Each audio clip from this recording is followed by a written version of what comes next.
இளைஞரணி, அதுவும் குறிப்பாக அன்னை உதயநிதி அவர்களுடைய பார்வையில் இருக்கக்கூடிய அந்த இளைஞரணியில் ஒரு முக்கியமான ஒரு நாய் ஒருத்தன் 2 வயசு குழந்தைய பாலியல் வன்புணர்வு செஞ்சு கொன்று இருக்கானே.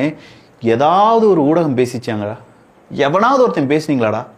இப்படிப்பட்ட நபர்களை வச்சிருக்கீங்களாடா அப்படின்னு சொல்லி எவனாவது ஒருத்தன் தலை குனிஞ்சு நின்னீங்களாடா அப்படிங்கிற மாதிரி ஒன்று இருக்கா? வேற ஒன்றுமே இல்லைங்க. இங்கே ஜஸ்டிஸ் ஃபார் பெருமாள் அப்படின்னு ஒருத்தவங்களுடைய ஒரு வீடியோ இப்போ கொஞ்சம் ஒரு 2 நாட்களாக என்ன யூடியூபர்ஸ் இன்ஃப்ளூயன்சர்ஸ் இவனே தான் பேசிகிட்டு இருக்கோம். வேற ஒரு மீடியா ஒருத்தனும் பேசலை. என்ன நடந்துச்சு? அவன் பிறப்புறுப்பை வெட்டி நெஞ்சில் ட்ரில் மிஷினை வச்சு ஓட்டையை போட்டு மூஞ்சி ஃபுல்லாக சைலன்சரை வச்சு வேக வச்சு அப்படியே கொன்று போட்டு குளத்தில் போட்டுவிட்டு போயிருக்காங்க. 1 மாதத்துக்கு முன்னாடி நடந்த செய்தியை ஒரு மீடியா கூட கவர் பண்ணலை அப்படின்னு சொல்கிறதுலாம் நாம் செத்து கிடந்தால் இப்படித்தான் இருப்பானுங்களா அப்படிங்கிற மாதிரி இருக்குது. நடத்துனது உங்கள் கட்சிக்காரனாகவே இருந்துட்டு போட்டு, நான் கட்சியெல்லாம் இழுக்க கூட விரும்பலைங்க. ஒரு நாய் அதை செஞ்சுருக்கானே, அதை எந்த அளவுக்கு அவன் இந்த வக்கர புத்தி இருந்துச்சுன்னா இதை செஞ்சுருப்பான். அவனுக்கு என்ன மாதிரியான தண்டனை வாங்கி கொடுக்கணும்? ஒருத்தன் டிபேட் நடத்துனீங்களாடா? அப்போ என் வீட்டில் ஒரு குழந்தைக்கு இதே மாதிரி ஒன்று நடந்துச்சுன்னா நான் இப்படி ஒன்றுமே செய்யாமல் இருக்க முடியாதுல்ல.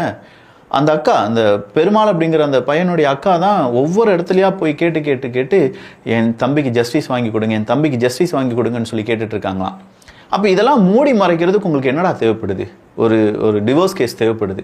அதுவும் விஜய் அவர்களுடைய டிவோர்ஸ் கேஸ் அப்படின்னு சொல்லி அவருடைய தனிப்பட்ட வாழ்க்கையை எடுத்து அதில் நீங்கள் சிலாகழித்து நீங்கள் என்ன செய்யணும்?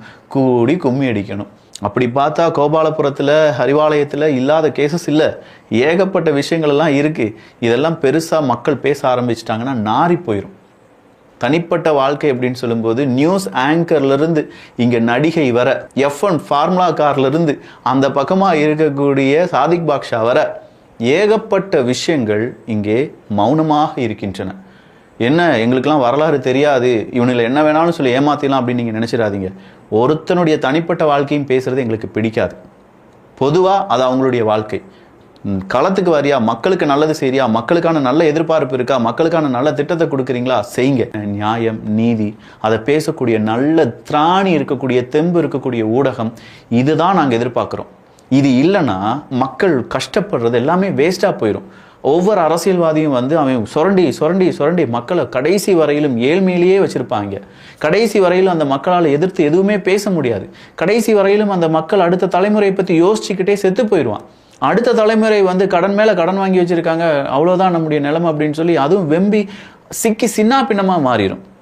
கர்மா அப்படின்னு ஒன்று இருக்குல்ல, அந்த 2 வயசு குழந்தை ஆத்மாலாம் உன்னெல்லாம் சும்மாவே விடாது. அந்த செய்தியை வெற்றிகரமாக இந்த டிவோர்ஸ் கேஸ் மூலமாக மூடிட்டீங்க, சாதிச்சிட்டீங்க. ஐயா ஸ்டாலின் அவர்களுக்கு என்னோட மனமார்ந்த வாழ்த்துக்கள். நன்றி, வணக்கம்.